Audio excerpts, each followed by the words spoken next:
झुकेगा नहीं साला, चाहे कुछ भी हो जाए। मुजफ्फरपुर के सरैया प्रखंड में संयोजक गौरव सिंह और अन्य राज्य की अध्यक्षता में युवा संवाद कार्यक्रम का आयोजन हुआ। कार्यक्रम में मंच संचालन प्रभाकर सिंह के जिम्मे था।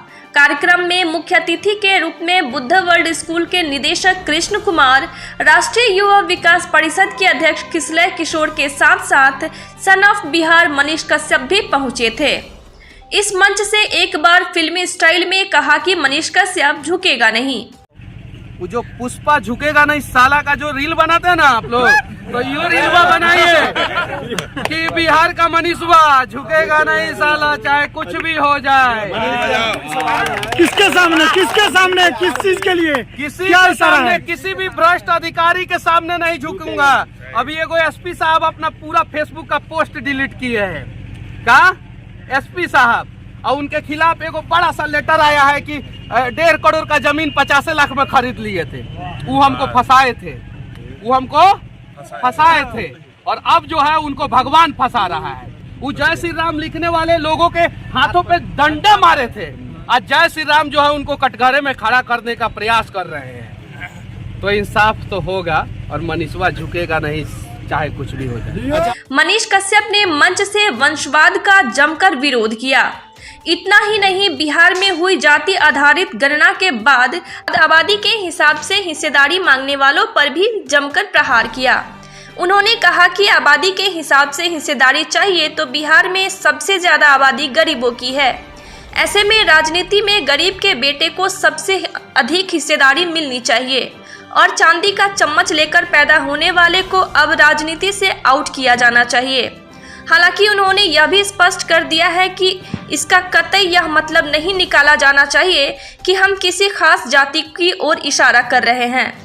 कार्यक्रम को राजीव पटेल, कुणाल किशोर, रूपेश सिंह समेत कई लोगों ने संबोधित किया। नया बिहार, उम्मीदों का बिहार और सपनों का बिहार को अपने आंखों से देखना होगा, अपने आंखों से देखना होगा और वो सपना जगाना होगा जो सपना हमारे आंखों का मर चुका है। देखिए, मैं बनूं, ये बने, वो बने, कोई बने, फर्क नहीं पड़ता। अगर बिहार के लोग नहीं जगेंगे तो हम लोग भी जाके वहाँ पे सो जाएंगे और अपना पेट भरना शुरू कर देंगे। और बिहार के लोग जग जाएंगे तो वहाँ पे नीतीश कुमार जी हो या कोई भी हो, वो काम करने के लिए मजबूर हो जाएगा। तो सबसे पहले हमें जगने की जरूरत है और परिवारवाद पे वार करने की जरूरत है। परिवारवाद तो अब राजनीति में नहीं चलना चाहिए और इसका खात्मा जो है ना, सबसे पहले जयप्रकाश नारायण जी बिहार की धरती से ही किए थे और ऐसे ऐसे नेताओं को पैदा किए जो गरीब परिवार से थे और वही बाद में बड़ा बट वृक्ष बनने के बाद जो है ना, परिवारवाद के जो है आग में जलना शुरू कर दिए। जितने भी बिहार के जो है 70-75 साल के नेता दिख रहे हैं, 65 साल के नेता दिख रहे हैं, सबको पैदा जो है जयप्रकाश नारायण जी ने किया था, सबको। और वो आज जो है परिवारवाद का बढ़ावा दे रहे हैं। तो ऐसा नहीं होना चाहिए और तब जाके नया बिहार बनेगा। एक बार फिर से धार मारे और फिल्मी स्टाइल में धार मारे, बोले कि पुष्पा झुकेगा नहीं, जबकि इसका परिणाम वो देख चुके हैं। नहीं, देखिए, ये तो सच्चाई है कि मनीष जी ने लगातार वंचितों के लिए, शोषितों के लिए, युवाओं के लिए, महिलाओं के लिए, किसानों के लिए और उन वर्गों के लिए जिनकी आवाज़ कोई नहीं बनता है, उनकी आवाज़ तो बनते रहे, इसमें कहीं कोई गुरेज नहीं है। और सच्चाई है कि जो व्यक्ति अपने दम पर आगे बढ़ता है, ईमानदारी से आगे बढ़ता है, तो उसके अंदर एक ज़रूर कह सकते हैं कि एक कॉन्फिडेंस लेवल होता है और वही कॉन्फिडेंस लेवल है जिसका उन्होंने आज प्रदर्शन किया है। आज मनीष कश्यप जो यूट्यूबर हैं या पत्रकार कहते हैं कि यूट्यूबर है, उन्होंने भी बदलाव की बात की।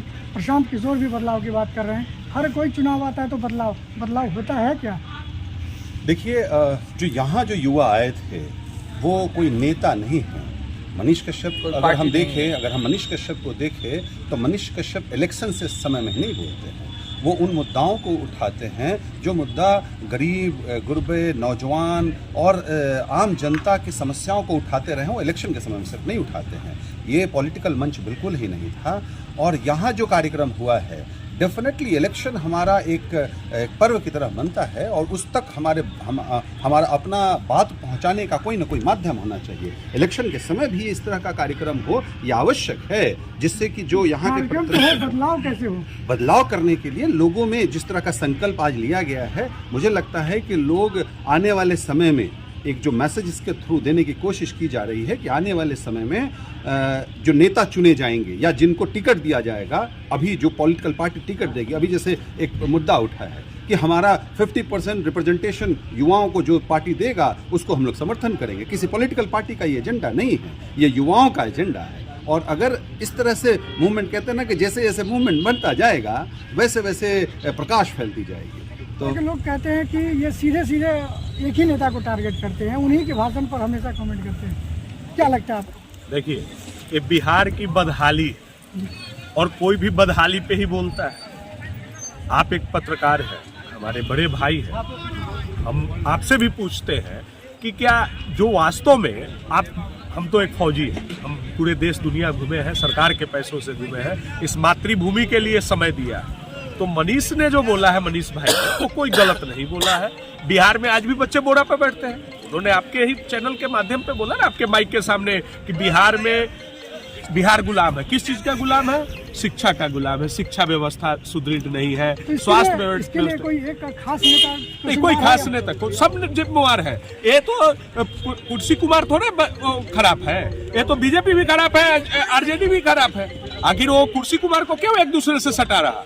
सब यहाँ सत्ता की राजनीति करते हैं। सत्ता की राजनीति के कारण ऐसा स्थिति हो रखा है। सब लोग को लोभ है, पैसा, एसी रूम चाहिए, एसी गाड़ी चाहिए। आज चुनाव जब सामने है तो मनीष कश्यप भी बदलाव की बात कर रहे हैं, प्रशांत किशोर भी बदलाव की बात कर रहे हैं, कई सारे लोग फिर बदलाव का बिहार ये चुनाव तक या उसके बाद भी बहेगा। नहीं, ये आप गलत आपका है कि मनीष कश्यप जो है आज बदलाव की बात नहीं कर रहा है। चुनाव आज आया है, मनीष कश्यप तो बदलाव के कारण ही जेल गया है।